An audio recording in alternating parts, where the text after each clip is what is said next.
Ladies and gentlemen, mutants and ghouls, welcome to another episode of Build Mode with Funky Fabuloso. My name is Fuzzy Bunny, and this is a multiphasic camp.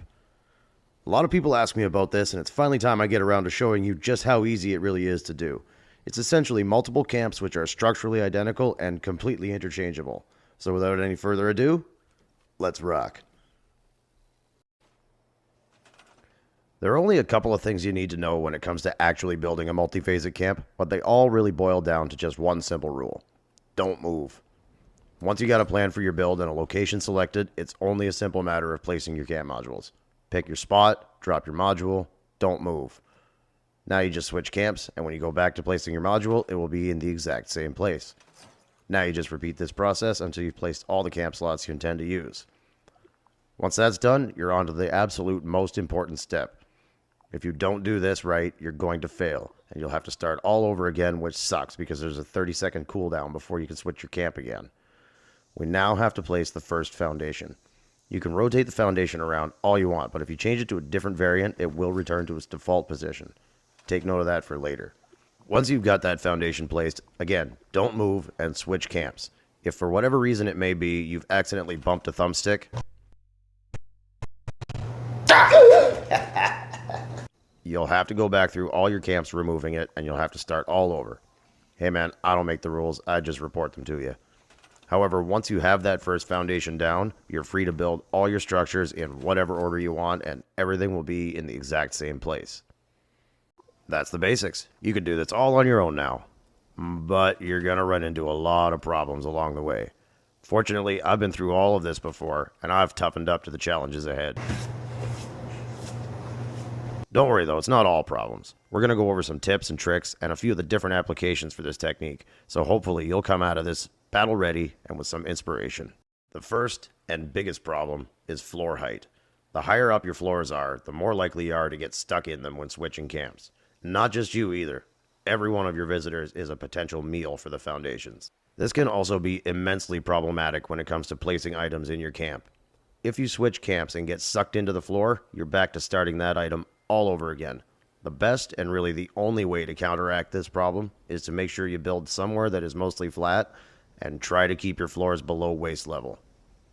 If your floors aren't up high enough to suck you all the way in, you'll just rise up without your character moving and you'll be able to place that next item without issue. This also goes for shelter entrances inside your structure. When you enter a shelter, the game saves your last map position, but it saves it near ground level. So if you go into your shelter, then switch the camp, there's a very high chance that you're spawning inside the foundations when you exit. Depending on your terrain, sometimes a high foundation is unavoidable, but there is a way out. You can have a workbench or other item you can interact with inside the foundation facing outward, so that interacting with it will bring you back out.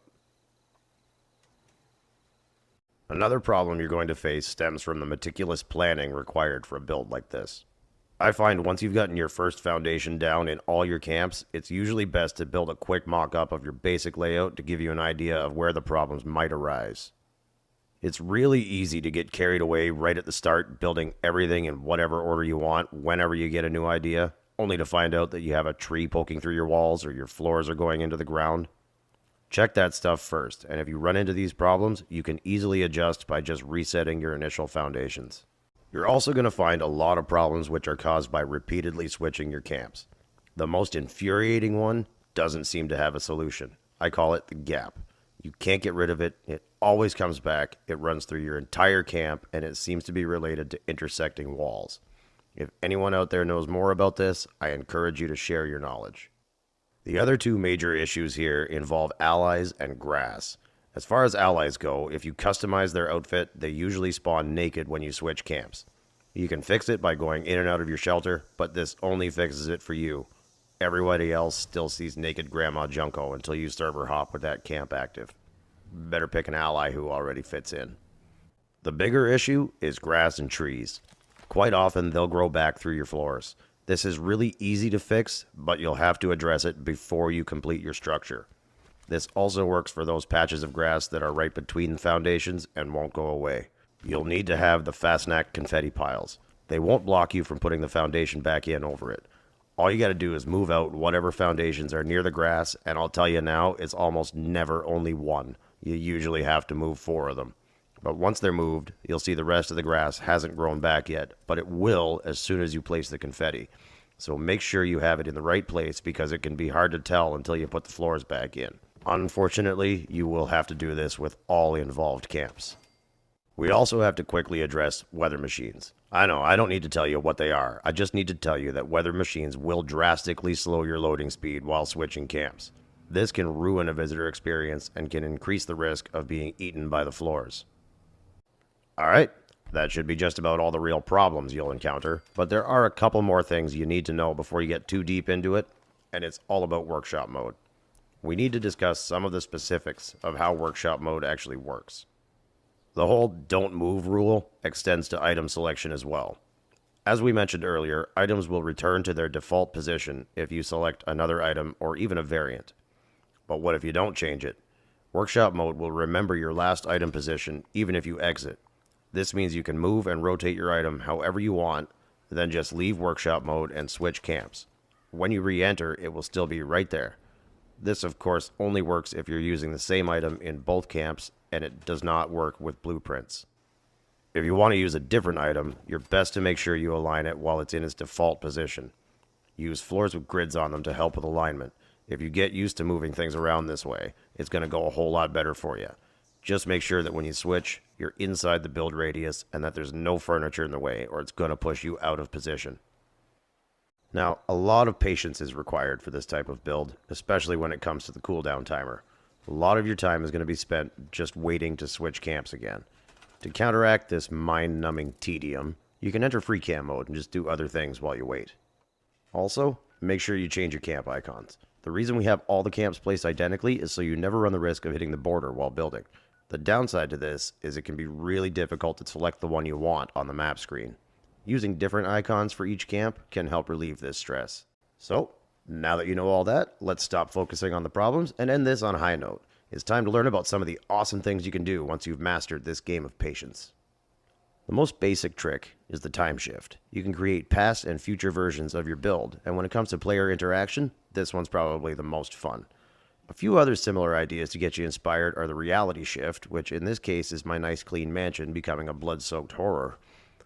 Then there's progressive destruction. This can be a lot of fun to play around with. When the fires first came out, I loved making burning buildings, and now you can actually animate the whole thing burning to the ground. There are also limitless possibilities when it comes to the special effects you can pull off. If you destroy an item with a flamethrower and don't repair it, it will play its destruction animation whenever you load in your camp. Sadly, it doesn't do it every time, and it's different for everyone. Just because you saw it doesn't mean the other guy did. But if you're good with wiring, you can even put pressure plates in to trigger various effects. As long as you or an ally are in the spot where the pressure plate will be, it will trigger when you switch. Just make sure there's nothing around for the ally to do, and they'll usually stay on their own thing. Now we get to partial shifts.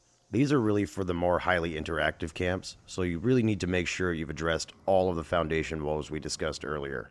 But you can do lots of things with partial shifts, from simple lighting changes all the way to building a puzzle house with shifting walls.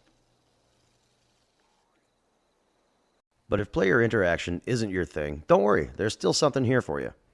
If you want to build a permanent player home, you can do things like a day-night variant, have all your resources active on the day camp, and a bunch of lights and maybe some other nocturnal activities in the night camp.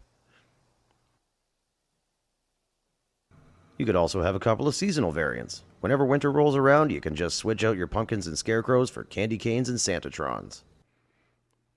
Or, if you're in a dangerous area, you can just use another camp slot as a defense platform. If anything attacks, just switch on the gun show. So yeah, I think that's a good place to end it. I really hope you came out of this with some inspiration, and I can't wait to see more of this stuff out in the wild. Let me know what you guys think. Make sure to like, comment, subscribe. Most importantly, stay crunchy. Goodbye. And here's today's funky fact. Straws are for suckers.